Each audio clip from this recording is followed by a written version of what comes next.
wabarakatuh. Nama saya Narsida, Pak Jumhur.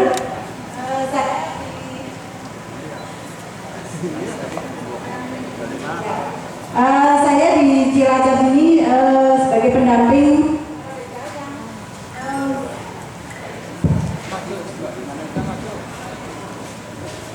kabel aja. Cek. Saya Narsida, saya dari Lapusdam yang kebetulan mendampingi kasus-kasus yang terjadi pada buruh migran khususnya di Cilacap ini. Nah, selama ini banyak kasus yang muncul, diantaranya itu ada penahanan dokumen itu sangat banyak di sini.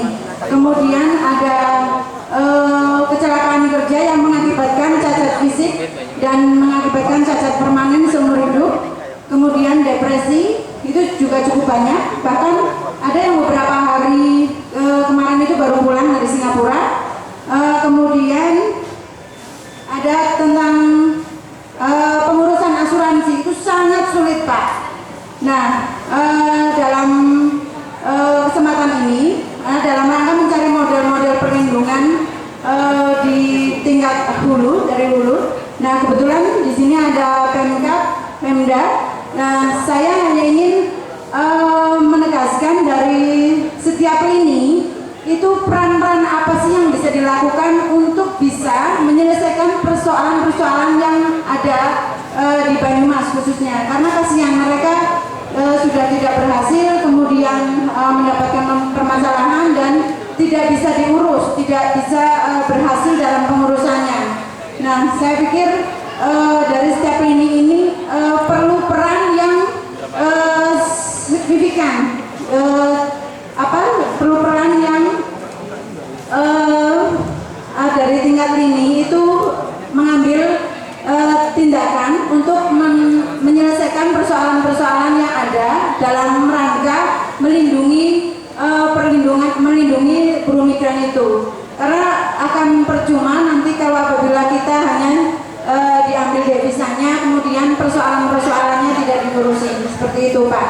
Jadi mohon kepada para pejabat dari tingkat kabupaten hingga pusat, sekiranya apa yang bisa dilakukan untuk segera menyelesaikan persoalan ini. Terima kasih.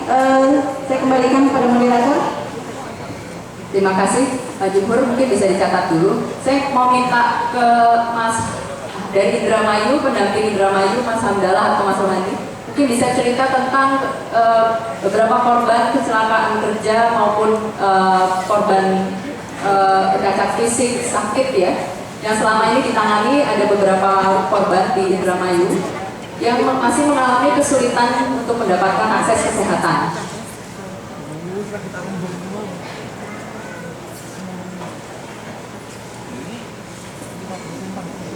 Assalamualaikum warahmatullahi wabarakatuh. Saya Hamdalah dari Indramayu. Berkait dengan cari model perlindungan tenaga kerja, kita tahu bahwa dulu Pak Jumhur itu paling lama ketika masih aktivis, masih langsing itu paling lama melindungi. Iya, betul. Sebelumnya orang-orang lupa gitu kan.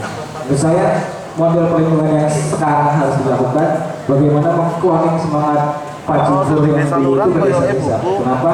Karena saya lihat program TIFA ini hanya baru 10% di Indramayu. Dari 310 desa itu hanya masuk 30 desa.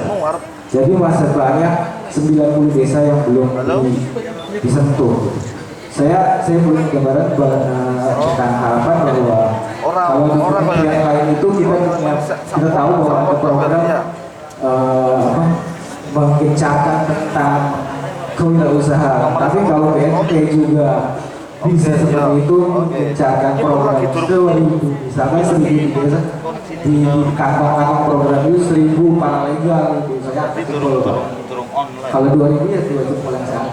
Kalau 10.000 saudara-saudara saya sudah amat jempol semua. Karena itu yang paling penting, Pak. Kenapa? Karena kita tahu di desa-desa itu peran calon atau peran orang yang memanfaatkan PKI ini masih jauh lebih banyak daripada paralegal itu sendiri. Ini yang paling penting, perlindungannya itu. Yang kedua mungkin masalah kesehatan. Kemarin kita tahu bahwa di Indramayu juga ada kasus korban ya, Pak. dan udah masuk rumah sakit, itu saya tahu sendiri, saya tahu persis sendiri rumah sakit bagaimana pelayanan dengan rumah sakit daerah itu sangat-sangat diskriminatif terhadap orang susah, Pak. Apalagi itu pahlawan kok disepelein juga gitu. Menurut saya alangkah baiknya jika BNP 2 TKI punya kerjasama dengan rumah sakit di daerah yang notabene kantong buruh migran itu, agar akses pelayanan kesehatan tidak harus ke Polri. Kenapa? Karena gimana ya? Kalau sakit itu bukan hanya si sakit yang harus dirawat, Pak, tapi keluarganya juga perlu dirawat dan harus butuh operasional untuk mendukung penyembuhannya gitu. Itu yang menguras energi juga finansial. Mungkin itu saja yang dapat kami sampaikan. Kurang lebihnya saya mohon maaf. Dari topik dan hidayah. Wassalamualaikum warahmatullahi wabarakatuh. Terima kasih. Mungkin dari Banyuwangi, Mbak Santi ya. Ya, mungkin bisa cerita tentang penanganan kasus di Banyuwangi. Assalamualaikum warahmatullahi wabarakatuh. Yang saya hormati Bapak Jumhur, saya perwakilan dari SPB Banyuwangi, Pak. Nama saya Santi.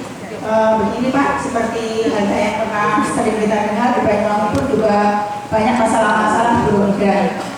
Di antaranya mungkin penanganan dokumentasi atau mungkin trafficking dan yang lain. Persoalannya begini Pak, di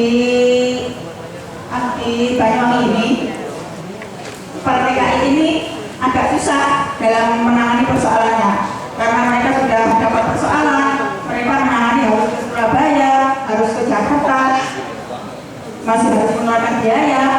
Jadi yang kami pertanyakan di sini, kenapa BNP 2 TKI tidak hadir di Banyuwangi? Begini, jadi untuk lebih mudah mereka dalam menangani persoalan-persoalan mereka, sedangkan sistem call center sendiri Pak, itu tidak maksimal dalam penanganan itu. Pelaporan mungkin oke diterima ya, tapi dalam penanganannya itu biasanya prosesnya lama. Jadi harapan dan pertanyaan kami itu Bapak, mohon untuk dipertimbangkan. Terima kasih. Assalamualaikum warahmatullahi wabarakatuh.